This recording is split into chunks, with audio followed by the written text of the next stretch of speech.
Going wink on the line and air bridge collapsing. There's a sponsor. Kevin Crawford.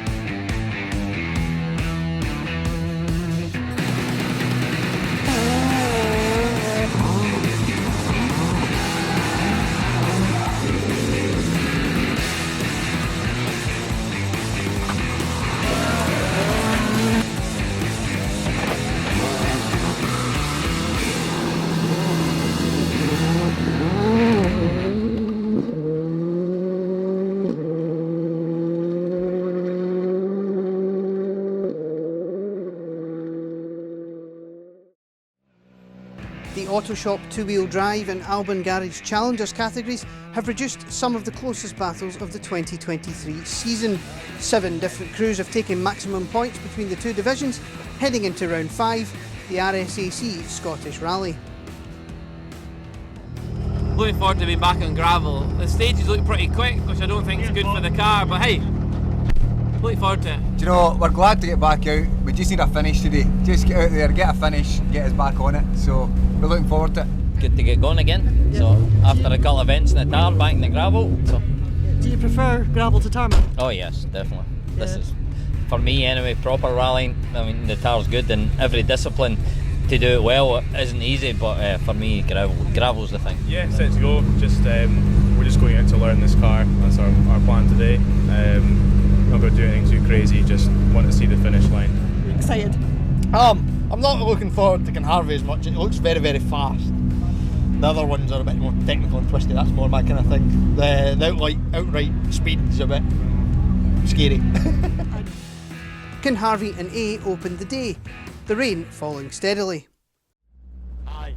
And the drama started immediately. Jim Clark double category winners Archie Swinscoe and Jane Nicholl out with an ECU issue before SS1. My first time. Fastest out of the blocks, Duncan Campbell and Michael Cruikshank were once again showing their ability in the slippy conditions. The Impreza heading into first service with a 1 second lead.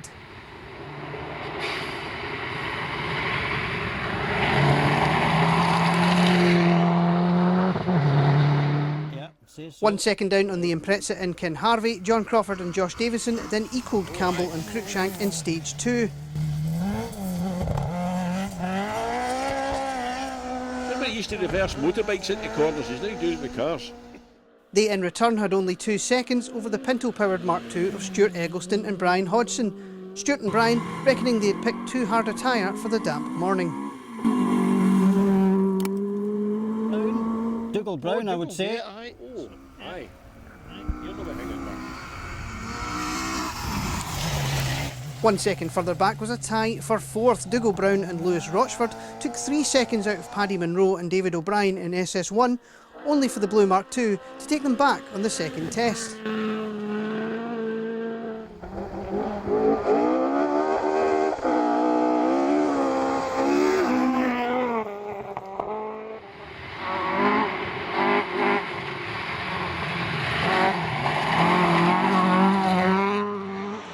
There was a massive 6 second gap to Rob Wright and Mark Fisher in their big engine Mark II. The Escort had the close attention of Oren McDonnell and Claire Fraser, sampling the ex-Aileen Forest Evo on the gravel for the first time.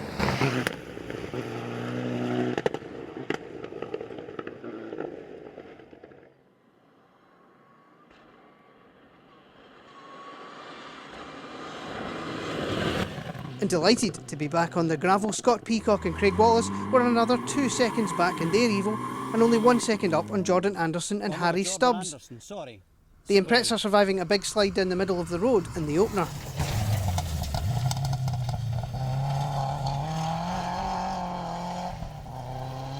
Good to stand up.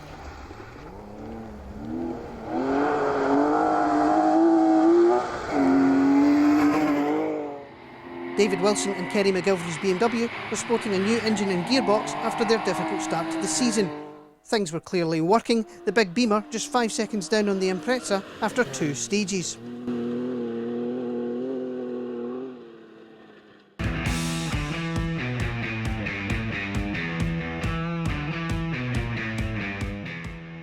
Dalbeattie and a second run through Kinharvey made up the middle loop, the weather drying out.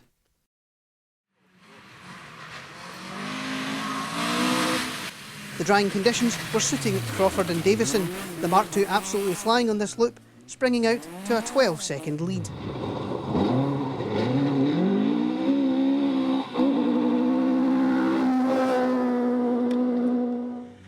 Campbell and Cruikshank were still running well, the Impreza now second and only 5 seconds up on Peacock and Wallace. Scott starting to find his stride in his home forests.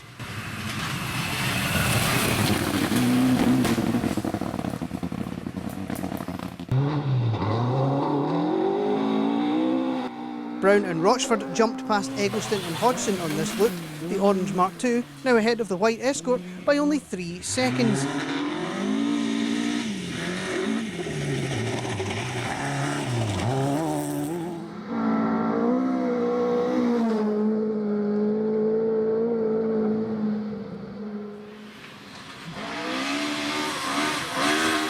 Munro and O'Brien were still close, just 5 seconds further back.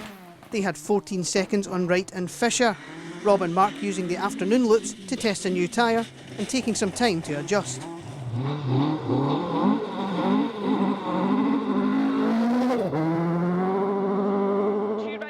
Midway through Dalbeattie, on board with McDonnell and Fraser. Left, opens 4. Come on, car, turn 130 up mids. Flat crest, 100. We're near the end. 4 right, danger, long crest, into 2 left past the junction.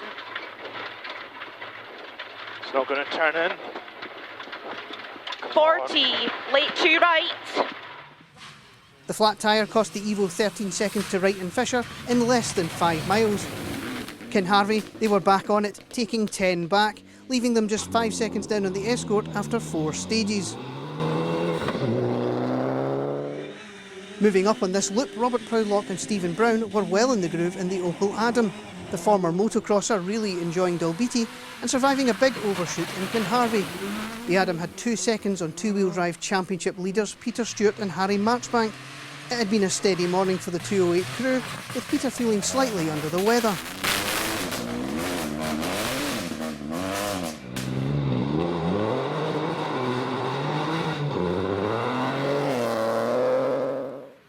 Wilson and McGilvery were still in the mix, just 4 seconds down on the 208, with 2 stages remaining.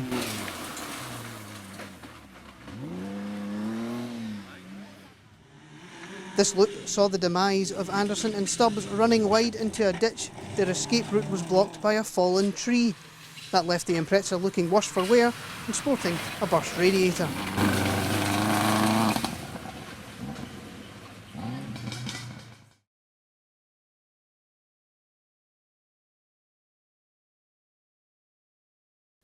The second runs of A and Dalbeattie would finish the day.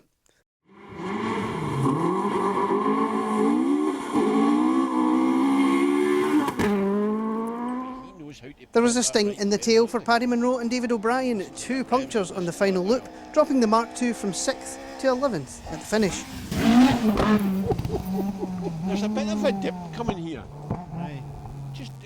The battle for top front-wheel drive remained tight, Stewart and Marchbank and Proudlock and Brown setting the same overall time over the last loop to stay 2 seconds apart at the finish, with the Adam coming out on top.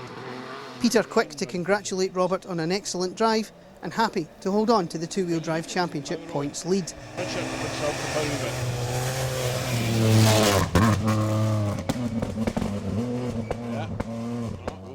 Top front-wheel drive, the Star Drive Award and the Moats Offshore Juniors win wrapped up an excellent event for Proudlock and Brown. An emotional result for the whole team. Did he?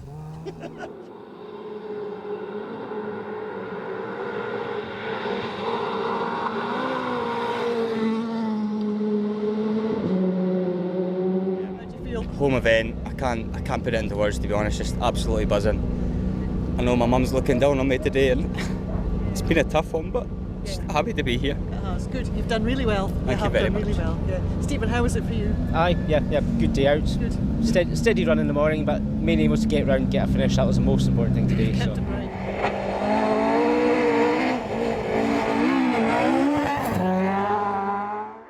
The Adam actually ended the event tied on time with Wright and Fisher, the Escort getting the nod on the tie rate.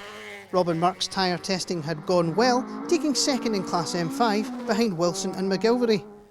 A tyre change for the final loop, transforming the BMW and allowing them to push even harder. Finally getting a well-deserved result after a difficult start to the season. Annie Warden, good afternoon.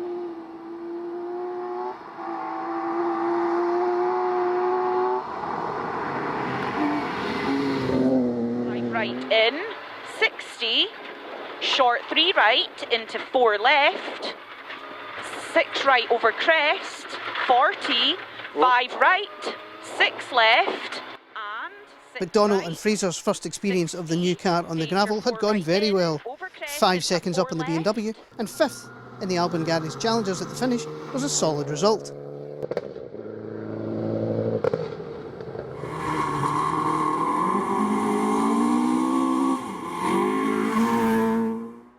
Brown and Rochford slipped back on the final 2 stages, Dougal reckoning that a change of tyres at service would have been a good move. The former champions ending the event 18 seconds down on Eggleston and Hodgson. Stewart and Bryan making a tyre change at service and enjoying the benefits. Second two-wheel drive car home was another excellent result. He's looking for seconds, isn't he? He's looking for seconds.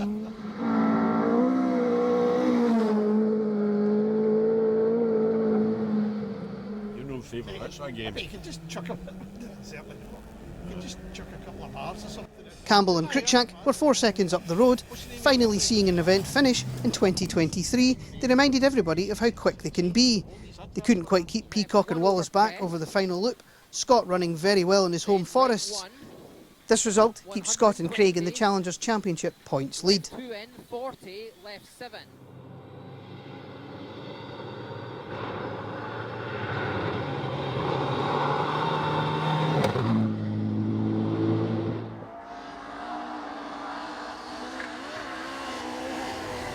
Peacock's late charge almost got the Evo onto terms with the winners, Crawford and Davison. The Mark II punctured a tyre on the last stage and John threw caution to the wind to hold on. The car sporting some green accessories at the finish after John and Josh's best drive of the season so far.